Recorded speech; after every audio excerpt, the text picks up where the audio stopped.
ನನ್ನ ದುಡ್ಡು ಬೆಳಿಬೇಕು ಸರ್, ಈ ಪ್ರಿನ್ಸಿಪಲ್ಸ್ ನಾನು ಫಾಲೋ ಮಾಡಿದ್ರೆ ನನ್ನ ದುಡ್ಡು ನಾನು ಬೆಳೆಸ್ಕೋಬಹುದು ಅನ್ನೋದೇನೋ ಸಜೆಷನ್ ಕೊಡೋದಾದ್ರೆ ಪೇಷನ್ಸ್ ಇಂದಿರಿ, ಅದರ ಫಂಡಮೆಂಟಲ್ಸ್ಗಳನ್ನು ಅರ್ಥ ಮಾಡ್ಕೊಳ್ಳದೆ ಇನ್ವೆಸ್ಟ್ ಮಾಡಬೇಡಿ.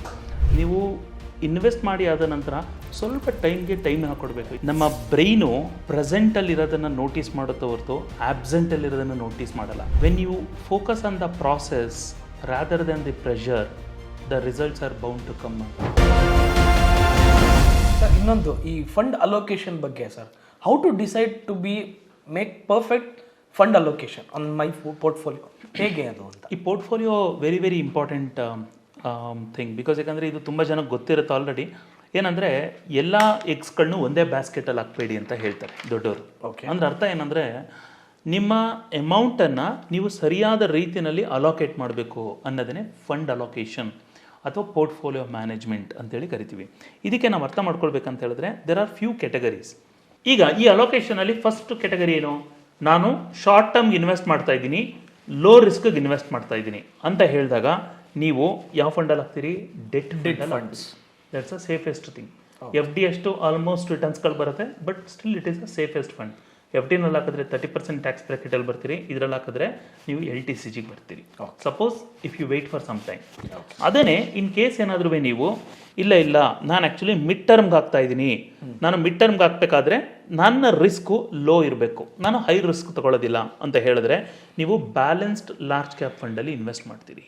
ಸೂಪರ್. ಅದು ಮಿಡ್ ಟರ್ಮ್ಗೆ. ಸೊ ನಾ ಇಲ್ಲಿ ಎಲ್ಲುವೆ ಇಂಥದೇ ಫಂಡಲ್ಲಿ ಇನ್ವೆಸ್ಟ್ ಮಾಡಿ ಅಂತ ಹೇಳ್ತಾ ಇಲ್ಲ. I am telling you the categories of fund. ಯಾವ category?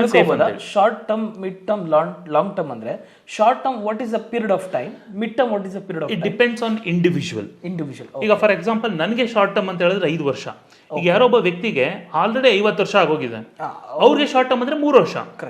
So depends on age ಮತ್ತೆ ಡಿಪೆಂಡ್ಸ್ ಆನ್ ರಿಕ್ವೈರ್ಮೆಂಟ್ಸ್. ಅದು ಶಾರ್ಟ್ ಟರ್ಮ್ ಮಿಡ್ ಟರ್ಮ್ ಅನ್ನೋದು ಅವರ ಇಂಡಿವಿಜುವಲ್ ಆಗಿ ಆಗುತ್ತೆ. ಒಂದು ತಮ್ಮ ರೂಲ್ ಹೇಳೋದಾಯ್ತು ಅಂತ ಹೇಳಿದ್ರೆ ಮಿನಿಮಮ್ ಒಂದು 3 ವರ್ಷ you can call it as short term. ಒಂದು 5 ರಿಂದ 8 ವರ್ಷ you can call it as mid term. 10 ವರ್ಷದ ಮೇಲೆ ಅಥವಾ 10-12 ವರ್ಷದ ಮೇಲೆ, ಅದು ಈವನ್ ಸಮ್ಟೈಮ್ಸ್ ನೀವು ಬರೀ ಒಂದು 30 years ಓಲ್ಡ್ ಇದ್ರೆ ನಿಮ್ಗೆ ಅಪ್ ಟು 30 years ಲಾಂಗ್ ಟರ್ಮೇನೆ. So the more longer you stay invested, the more profit you make in Indian market. Okay, so in case ಏನಾದರೂ ನೀವು ಮಿಡ್ ಟರ್ಮ್ ತಗೊಳ್ತೀನಿ, ಮಿಡ್ ಟರ್ಮ್ಗೆ ನಾನು ಅಮೌಂಟ್ ಸೇವ್ ಮಾಡ್ತೀನಿ ಆ್ಯಂಡ್ ನಾನು ಇನ್ವೆಸ್ಟ್ ಮಾಡ್ತೀನಿ, ಲೋ ರಿಸ್ಕ್ ತಗೊಳ್ತೀನಿ ಅಂತ ಹೇಳಿದ್ರೆ ನೀವು ಬ್ಯಾಲೆನ್ಸ್ ಲಾರ್ಜ್ ಕ್ಯಾಪ್ ಫಂಡಲ್ಲಿ ಹಾಕ್ತೀರಿ. ಅದೇ ಇನ್ ಕೇಸ್ ಏನಾದರೂ ನೀವು ಇಲ್ಲ ನಾನು ಲೋ ರಿಸ್ಕ್ ತಗೋತೀನಿ ಆದರೆ ಲಾಂಗ್ ಟರ್ಮ್ಗೆ ಇನ್ವೆಸ್ಟ್ ಮಾಡ್ತೀನಿ, ನಾನು ಜಾಸ್ತಿ ಬೇಡ ಅಂತ ಹೇಳಿದ್ರೆ ನೀವು ಲಾರ್ಜ್ ಕ್ಯಾಪ್ ಫಂಡ್ ಅಂತ ಹೇಳಿ ಕರಿತೀವಿ. ಅಂದರೆ ಯಾವುದು ತುಂಬ ಸ್ಟೇಬಲ್ ಆಗಿರುತ್ತೆ ಕಂಪ್ನಿ, ಆ ಥರ ಕಂಪ್ನಿಗಳಿರುತ್ತವೆ, ಅದ್ರ ಮೇಲೆ ನೀವು ಇನ್ವೆಸ್ಟ್ ಮಾಡ್ತೀರಿ. ಎಗೇನ್ ಇದರಲ್ಲಿ ಇಂಡೆಕ್ಸೇಷನ್ ಫಂಡ್ಸ್ ಅಂತೆಲ್ಲ ಬರುತ್ತೆ, but let's not get into that much of technicality. But simple ಆಗಿ ಅರ್ಥ ಮಾಡ್ಕೊಳ್ಬೇಕಂತ ಹೇಳಿದ್ರೆ ಮೊದಲು ನಿಮ್ಮ ರಿಸ್ಕ್ ಎಪಿಟೇಟ್ ಏನು, ಎಷ್ಟು ಟೈಮ್ ಫ್ರೇಮ್ಗೆ ನೀವು ಇನ್ವೆಸ್ಟ್ ಮಾಡೋಕ್ಕೆ ರೆಡಿ ಇದ್ದೀರಾ ಅಂತ ನೋಡಬೇಕು. ಈಗ ಒಬ್ಬರೇ ನೀವು ಅಂದ್ಕೊಳ್ತೀರಿ ಇಲ್ಲ ನಾನಿವಾಗ ಸ್ವಲ್ಪ ನಾನು ಮೀಡಿಯಂ ಟರ್ಮಲ್ಲಿ ಅಂದರೆ ನಾನು ಮೀಡಿಯಂ ರಿಸ್ಕನ್ನು ತಗೊಳ್ಳೋಕೆ ರೆಡಿ ಇದ್ದೀನಿ ಅಂತ ಹೇಳಿದ್ರೆ ನೀವು ಶಾರ್ಟ್ ಟರ್ಮ್ಗೆ ಏನಾದರೂ ಇನ್ವೆಸ್ಟ್ ಮಾಡ್ತೀರಾ ಅಂತ ಆಯಿತು ಅಂತ ಹೇಳಿದ್ರೆ ನೀವು ಲಿಕ್ವಿಡ್ ಫಂಡ್ಸಲ್ಲಿ ಇನ್ವೆಸ್ಟ್ ಮಾಡೋಕ್ಕೆ ಸಜೆಸ್ಟ್ ಮಾಡಿ. Liquid funds. ಅದೇ ನೀವು ಇಲ್ಲ ನಾನು ಆ್ಯಕ್ಚುಲಿ ಮೀಡಿಯಂ ರಿಸ್ಕ್ ತಗೊಳ್ತೀನಿ ಆದರೆ ನಾನು ಮಿಡ್ ಟರ್ಮ್ಗೆ ಇನ್ವೆಸ್ಟ್ ಮಾಡಬೇಕು ಅಂದರೆ ಏಕೆನ್ ಬ್ಯಾಲೆನ್ಸ್ಡ್ ಲಾರ್ಜ್ ಕ್ಯಾಪ್ ಫಂಡಲ್ಲಿ. ಅದೇ ನೀವು ಇನ್ ಕೇಸ್ ಏನಾದರೂ ಇಲ್ಲ ನಾನು ಮೀಡಿಯಂ ರಿಸ್ಕ್ ತಗೊಳ್ತೀನಿ, ಲಾಂಗ್ ಟರ್ಮ್ಗೆ ನಾನು ಇನ್ವೆಸ್ಟ್ ಮಾಡ್ತೀನಿ ಅಂದರೆ ಮಿಡ್ ಕ್ಯಾಪ್ ಫಂಡನ್ನು ಸಜೆಸ್ಟ್ ಮಾಡ್ತೀವಿ. ಮಿಡ್ ಕ್ಯಾಪ್ ಫಂಡ್ಸ್ ಯಾಕಂದರೆ ನಿಮ್ಗೆ ಅದು ರಿಟರ್ನ್ಸು ಅಷ್ಟೇ ಸ್ವಲ್ಪ ಜಾಸ್ತಿನೇ ಕೊಡುತ್ತೆ, because you are expecting the long term ಅಲ್ವಾ. ಅದ್ರ ಜೊತೆಗೆ ನೀವು ಹೇಳ್ತೀರಿ ಇಲ್ಲ ಸರ್ ನನಗೆ ಆ್ಯಕ್ಚುಲಿ ಮಿಡ್ ಟರ್ಮು ಬೇಕು ಅಂದರೆ ನಾನು ಮೀಡಿಯಂ ರಿಸ್ಕ್ ತಗೊಳ್ತೀನಿ ಅಥವಾ ನಾನು ಲಾಂಗರ್ ಪೀರಿಯಡ್ ಆಫ್ ಟೈಮನ್ನು ವೆಯ್ಟ್ ಮಾಡ್ತೀನಿ ಅಂತ ಹೇಳಿದ್ರೆ ನೀವು ಮಿಡ್ ಕ್ಯಾಪ್ ಫಂಡಲ್ಲೇ ಬೇರೆ ಫಂಡ್ಸ್ಗಳು ಬರುತ್ತೆ, ಆ ಫಂಡ್ಸ್ಗಳಲ್ಲಿ ಸಹ ನೀವು ಅಮೌಂಟನ್ನು ಇನ್ವೆಸ್ಟ್ ಮಾಡ್ಬೋದು. ಅಥವಾ there is one more thing you can do. ನಾನು ಹೈ ರಿಸ್ಕ್ ತೊಗೊಳಕ್ಕೆ ರೆಡಿ ಇದ್ದೀನಿ, ನಾನು ಶಾರ್ಟ್ ಟರ್ಮ್ ಕಾಯ್ತೀನಿ ಅಷ್ಟೇ, ನನಗಿದು ಹೈ ರಿಸ್ಕ್ ತಗೋತೀನಿ ಶಾರ್ಟ್ ಟರ್ಮ್, ನನ್ನ ದುಡ್ಡು ಹೋದ್ರೂ ನಾನು ತಲೆ ಕೆಡ್ಸ್ಕೊಳ್ಳೋದಿಲ್ಲ. ಆದರೆ ಹೋಗಲ್ಲ ಸಾಮಾನ್ಯವಾಗಿ ನೀವು ಸ್ಟ್ರಾಟಜಿಯಾಗಿ ಮಾಡಿದ್ರೆ. ಆ ಥರ ಇದ್ದಾಗ V always suggest hybrid funds. Okay, ಅಂದರೆ ಇದೊಂಥರ ಮಿಕ್ಸ್ಡ್ ಆಫ್ ಫಂಡ್ಸ್ ಅಂತ ಇಟ್ಕೊಳ್ಳಿ, ಇದು ಹೈಬ್ರಿಡ್ ಫಂಡ್ಸನ್ನು ಸಜೆಸ್ಟ್ ಮಾಡ್ತೀವಿ. ಅದೇ ಇನ್ ಕೇಸ್ ಏನಾದರೂ ನೀವು ನಾನು ಹೈ ರಿಸ್ಕ್ ತಗೋತೀನಿ ಬಟ್ ಮಿಡ್ ಟರ್ಮ್ಗೆ ಹೋಗ್ತೀನಿ ಅಂತ ಹೇಳ್ಬಿಟ್ಟು ಏನಾದರೂ ಇದ್ರಿ ಅಂತ ಹೇಳಿದ್ರೆ we always suggest mid cap funds.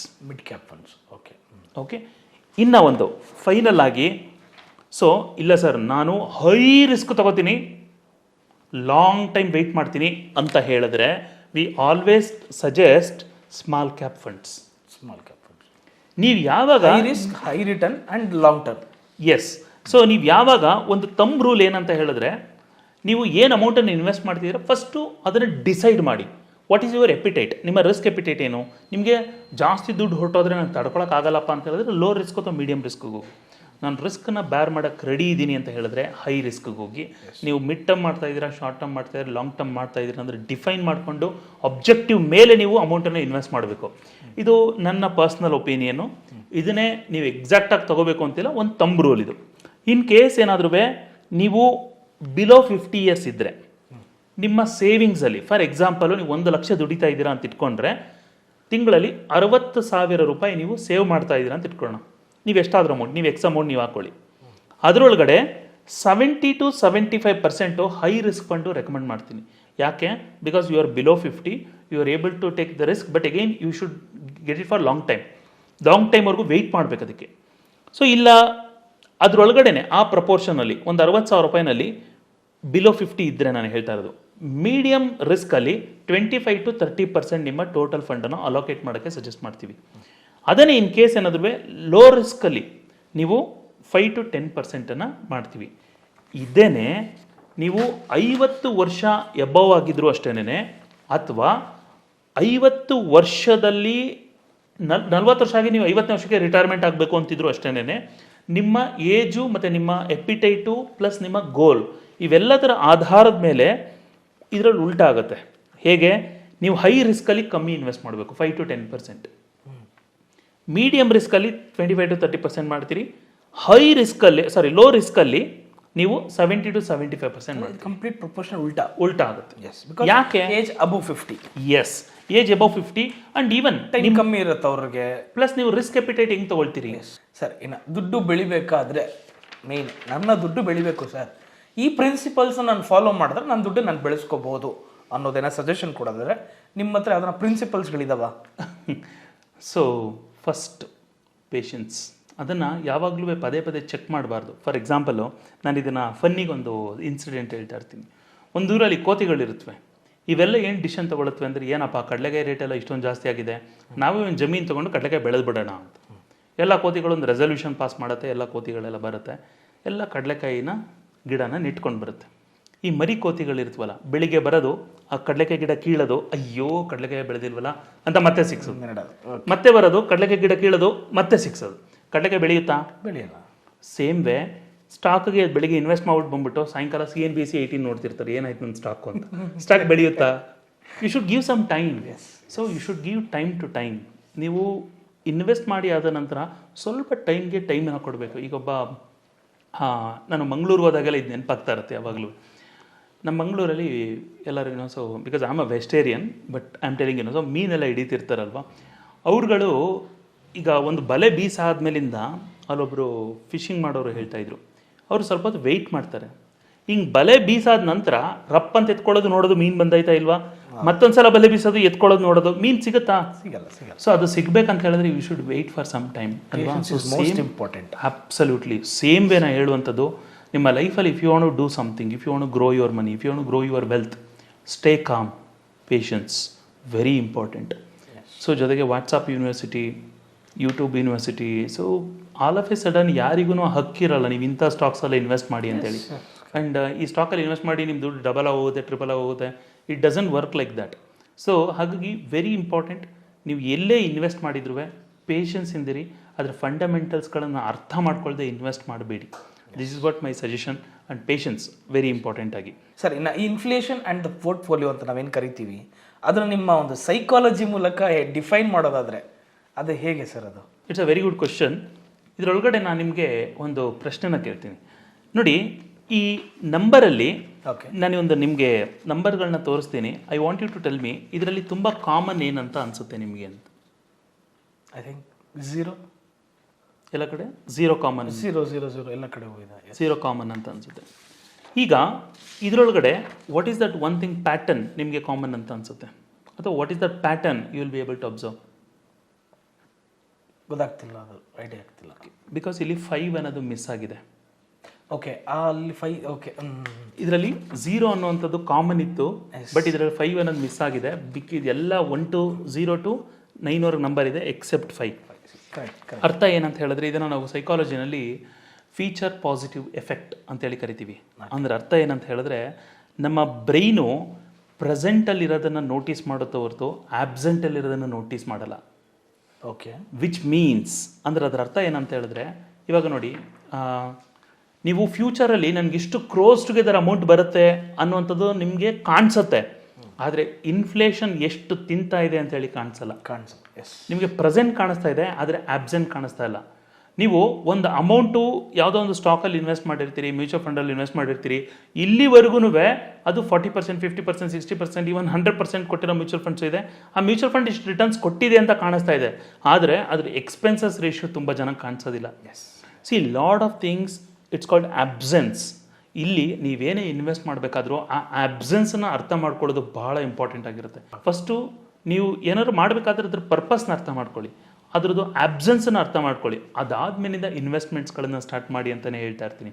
ಹಾಗಾಗಿ ವೆರಿ ಇಂಪಾರ್ಟೆಂಟ್ ಸೈಕಾಲಜಿ ಅಂತ ಹೇಳಿದ್ರೆ, rather you just look at a fancy figure, ಒಂದು ಫ್ಯಾನ್ಸಿ ಫಿಗರ್ನ ನೋಡೋದಕ್ಕಿಂತನೂ ಜಾಸ್ತಿ ನೀವು ಅದಕ್ಕಿಂತ ಮುಖ್ಯವಾಗಿ ನೋಡಬೇಕಾಗಿರೋದು ಅದರ ಫಂಡಮೆಂಟಲ್ಸ್, ಅಂದರೆ ಆಬ್ಸೆನ್ಸ್ ಏನಿದೆ ಅದನ್ನು ನೀವು ನೋಡಬೇಕಾಗಿರುತ್ತೆ. Super sir. ಲಾಂಗ್ ಟರ್ಮ್ ಇನ್ವೆಸ್ಟ್ಮೆಂಟ್ಗೆ ನಿಮ್ಮ ಸ್ಪಿರಿಚುವಲ್ ಮೈಂಡ್ ಸೆಟ್ ಎಷ್ಟು ಇಂಪಾರ್ಟೆನ್ಸ್ ಕೊಡುತ್ತೆ ಸರ್, ಅದು ಹೇಳ್ಬೋದಾ? ನೋಡಿ, ಆ್ಯಕ್ಚುಲಿ ಒಂದ್ಸಲ ಧೋನಿಯವರು ಹೀಗೆ ಒಂದು ಇಂಟರ್ವ್ಯೂ ಮಾಡ್ತಿರ್ತಾರೆ. It's a very beautiful interview, ನೀವು ಅದು ಎಲ್ಲ ಕಡೆ ಇದೆ, ನೀವು ಅದು ನೋಡ್ಬೋದು. ಸೊ ಅವ್ರನ್ನ ಕೇಳ್ತಾರೆ, ನಿಮಗೆ ಈ ಕಾಮ್ನೆಸ್ನ ಹೆಂಗೆ ಮೇಂಟೈನ್ ಮಾಡ್ತೀರಿ ಅಂತ ಕೇಳ್ತಾರೆ. Correct. Because is famous for patience, com person, cool captain, cool ಅಲ್ವಾ? ಸೊ ಕೂಲ್ ಆಗಿರ್ತಾರೆ ಅವರು. ಹೆಂಗೆ ಮಾಡ್ತೀರಿ ಅಂತೇಳಿ ಅವಾಗ ಧೋನಿಯವರು ಹೇಳ್ತಾರೆ, when the whole world is panic, staying com becomes your super power ಅಂತ. ಸೊ ಯಾವಾಗ ಇಡೀ ಪ್ರಪಂಚ ನಮ್ಮ ಹೆಸರುಗಳನ್ನು ಕೂಗ್ತಾ ಇರುತ್ತೆ, ಅದು ಒಳ್ಳೇದಕ್ಕಾಗಿರ್ಬೋದು ಕೆಟ್ಟದಾಗಿರ್ಬೋದು ಕೂಗ್ತಾ ಇರುತ್ತೆ, ಅದು ಯಾವುದೇ ರೀತಿ ಕರೀಲಿ, ನೀವೆಷ್ಟು ಕಾಮ್ ಆಗಿರ್ತೀರ ಅನ್ನೋದು ಭಾಳ ಭಾಳ ಇಂಪಾರ್ಟೆಂಟ್ ಆಗಿರುತ್ತೆ. ಸೊ ಸೇಮ್ ವೇ ಅವರು ಇನ್ನೂ ಒಂದು ಬ್ಯೂಟಿಫುಲ್ ಮಾತನ್ನು ಹೇಳ್ತಾರೆ, ಏನಂದರೆ, when you focus on the process rather than the pressure, the results are bound to come ಅಂತ. Okay, it's an amazing thing. ನೀವು ಯಾವಾಗ ಪ್ರೆಷರ್ ಮೇಲೆ ಫೋಕಸ್ ಮಾಡದೆ ಪ್ರಾಸೆಸ್ ಮೇಲೆ ಫೋಕಸ್ ಮಾಡ್ತೀರಿ, ರಿಸಲ್ಟ್ಸ್ ಅನ್ನೋದು ಬಂದೇ ಬರುತ್ತೆ. So same way market crash ಆಗ್ತಾ ಇದೆಯಾ, you don't care about it. Market up ಹೋಗ್ತಾ ಇದೆಯಾ, you don't care about it. ನೀವೇನು ಮಾಡಬೇಕಂದ್ರೆ, if you are an investor, you should ಟ್ರೇಡರ್ಸಿಗೆ ನಾನು ಹೇಳ್ತಾ ಇಲ್ಲ, ಇನ್ವೆಸ್ಟರ್ಸ್ಗಳು ಹೇಳ್ತಾ ಇದ್ದೀನಿ. ಸೊ ಇನ್ವೆಸ್ಟರ್ಸ್ಗಳೇನಾದ್ರು ಆಗಿದ್ರಿ ಅಂತ ಹೇಳಿದ್ರೆ, ಸ್ಟೇ ಕಾಮ್. ಮಾರ್ಕೆಟ್ ಮೇಲೆ ಹೋಗಲಿ ಕೆಳಗೆ ಬರಲಿ, ನೀವೇನು SIP ಮಾಡ್ತಾ ಇದ್ದೀರಾ, stay calm and stay keep invested for longer the duration. ಡೆಫಿನೆಟಾಗಿ ಇಂಡಿಯಾ ನಂಬಿ, ಇಂಡಿಯನ್ ಮಾರ್ಕೆಟಲ್ಲಿ ತುಂಬ ದುಡ್ಡು ಬಂದೇ ಬರುತ್ತೆ. ಅಂದರೆ ಇಂಡಿಯನ್ ಎಕಾನಮಿ, ಸ್ಟಾಕ್ ಮಾರ್ಕೆಟ್ ಡೆಫಿನೆಟಾಗಿ ದುಡ್ಡನ್ನು ವಾಪಸ್ ಕೊಟ್ಟೇ ಕೊಡುತ್ತೆ. ಬಟ್ ನೀವು ಅದನ್ನು ಬಾಜಿ ಜೂಜು ಆ ಥರ ಅಂದ್ಕೊಂಡ್ರೆ ದೆನ್ ಇಟ್ಸ್ ಅ ಕನ್ಸರ್ನ್. ಹಾಗಾಗಿ ವೆರಿ ಎಸೆನ್ಷಿಯಲ್. ಸ್ಪಿರಿಚುವಲ್ ಆಗಿ ನಾನು ಹೇಳೋದಷ್ಟೇನೆ ಆ್ಯಂಡ್ ಸೈಕಾಲಜಿಕಲ್ ಆಗು ಹೇಳೋದಷ್ಟೇನೆ, stay calm, stay peaceful. So it's fine. So ನೀವು ಅದಕ್ಕೆ ರಿಯಾಕ್ಟ್ ಮಾಡೋದಕ್ಕಿಂತ ಪ್ರೆಷರ್ಗೆ ನೀವು ಪ್ರಾಸೆಸ್ ಮೇಲೆ ಫೋಕಸ್ ಮಾಡಿ, keep investing the money. Definitely ನಿಮ್ಮ ದುಡ್ಡು ಬೆಳೆದೇ ಬೆಳೆಯುತ್ತೆ, ಇಂಡಿಯಾನ ನಂಬಿ. Sir, thank you so much. ಈ ಒಂದು ಇನ್ಫ್ಲೇಷನ್ ಆ್ಯಂಡ್ ದ ಪೋರ್ಟ್ಫೋಲಿಯೋ ಬಗ್ಗೆ ತುಂಬ ಚೆನ್ನಾಗಿ ಎಕ್ಸ್ಪ್ಲೈನ್ ಮಾಡಿದ್ರಿ. ನಮ್ಮ ಧೋನಿಯವ್ರದ್ದು ಕೂಡ ಎಷ್ಟು ಕೂಲಾಗಿರಬೇಕು, ಎಷ್ಟು ಪೇಷನ್ಸಲ್ಲಿದ್ದರೆ ನಮ್ಮ ರಿಸ್ಕ್ನ ತಡ್ಕೋಬೋದು ಅನ್ನೋದನ್ನು ಎಕ್ಸಾಂಪಲ್ ತೋರಿಸಿದ್ರಿ. ಸೊ ಇದಿಷ್ಟೇ ಅಲ್ಲ, ರಿಟೈರ್ಮೆಂಟ್ ಪ್ಲ್ಯಾನ್ ಅದ್ರ ಬಗ್ಗೆಯೂ ಕೂಡ ಸರ್ ಇನ್ನೂ ಚೆನ್ನಾಗಿ ಎಕ್ಸ್ಪ್ಲೈನ್ ಮಾಡ್ತಾರೆ. ನಿಮ್ಮ ರಿಟೈರ್ಮೆಂಟ್ ಪ್ಲ್ಯಾನ್ ಯಾವ ಲೆವೆಲ್ಗೆ ಇಟ್ಕೊಂಡಿದ್ರೆ ತುಂಬ ಒಳ್ಳೆಯದು, ನೀವು ರಿಟೈರ್ಡ್ ಆಗೋ ಸಂದರ್ಭದಲ್ಲಿ ಎಷ್ಟು ಉಳಿತಾಯ ಆಗಿರುತ್ತೆ, ಎಷ್ಟೆಲ್ಲ ನಮಗೆ ಇನ್ಫ್ಲೇಷನ್ ಆದರೂ ಕೂಡ ಹೇಗೆ ಅದನ್ನು ತಡ್ಕೋಬಹುದು, ಅಂದರೆ ಯಾವ ರೀತಿ ಮ್ಯಾನೇಜ್ ಮಾಡ್ಕೋಬೇಕು ಅನ್ನೋದ್ರ ಬಗ್ಗೆನೂ ಕೂಡ ತುಂಬ ಚೆನ್ನಾಗಿ ಎಕ್ಸ್ಪ್ಲೈನ್ ಮಾಡ್ತಾರೆ. Boss Vala, B the boss.